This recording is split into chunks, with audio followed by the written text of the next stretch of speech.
Hey folks, back with another video.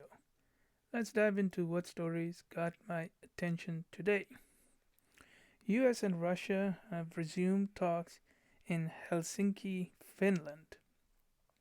Now, the new Strategic Arms Reduction Treaty, better known as New START, are due to expire in February 2021. Now, the treaty is the last nuclear arms control treaty that limits US and Russia's nuclear arsenal. Now, up until now, progress has been difficult as both sides have tried to play hardball. Russian negotiator, Deputy Foreign Minister Sergei Ryabkov said that the two sides were apart on key issues, while President Donald Trump's envoy, Marshall Billingsley, said in a tweet important progress was made. Hopefully, this important progress can lead to a breakthrough for a new treaty. Moving on, demonstrations erupted in Indonesia, in fact, all over Indonesia, in somewhat of a 12 different regions or areas, over a new jobs law. Now, so far, Indonesian police have arrested around 400 protesters on Wednesday, some of whom were armed with Molotov cocktail and sharp weapons. Now, the protesters demand that the government should revoke the jobs creation law. Unions were outraged over the bill, and they have claimed that the bill favors businesses and hurts workers and environment. The top economic minister, Erlangga Hartarto, tried to calm the protesters and said many of the many of the fears were based on false information. Now, while I support peaceful demonstration, however, whenever violence erupts, the protest have to have to end because the violence causes pain to everyone, whether they be rich or poor. Moving on,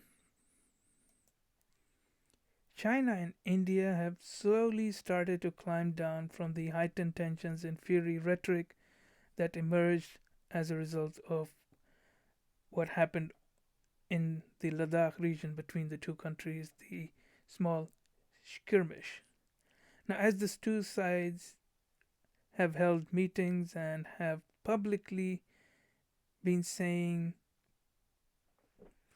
less and less, and they have had a less and less hard stance towards each other, which is, in for all intents and purposes, is basically giving a signal to their local population and the world at large that the two sides are tilting to a diplomatic solution to their border issue.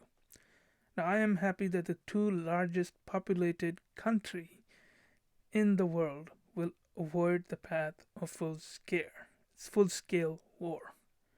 Hopefully, we can prevent such a catastrophe.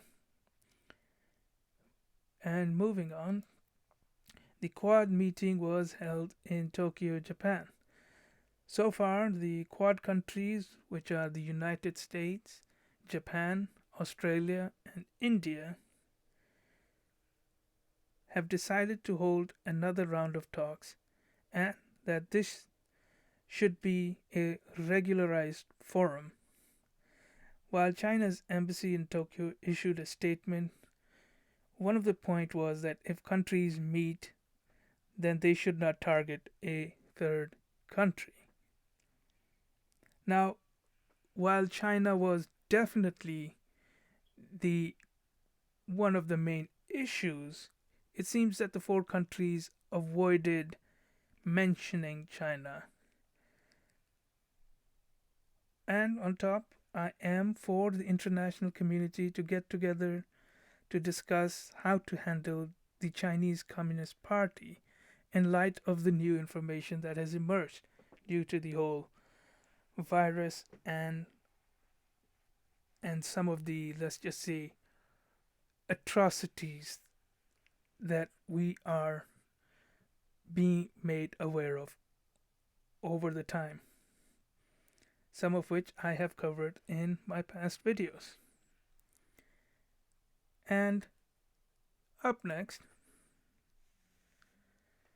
Israeli Prime Minister Benjamin Netanyahu and Russian President Vladimir Putin spoke via phone on Wednesday.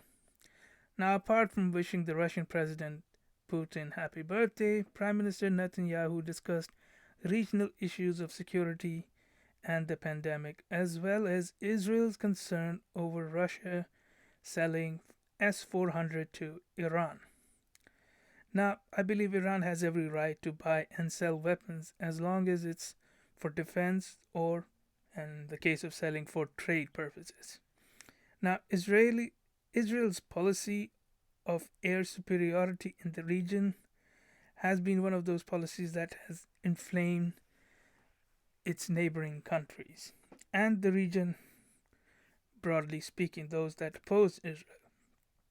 I think Israel and Iran need to get on the table to hash out some kind of an agreement between them. Otherwise, this will continue to escalate, and this continued escalation may get to a point where there may never be any kind of peaceful solution. I think that with the new deals that Israel has made with both the UAE, Bahrain, and hopefully there will be more deals that Israel can make, that in the near future, I wish that Israel can finally make a deal both with Syria, Lebanon, and Iran, which would finally result in a somewhat of a, let's just say, a true peace could come to the region.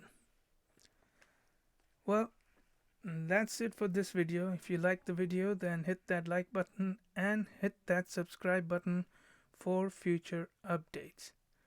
Write in the comments section your thoughts, criticisms, and anything I might have missed. And I will see you in the next video.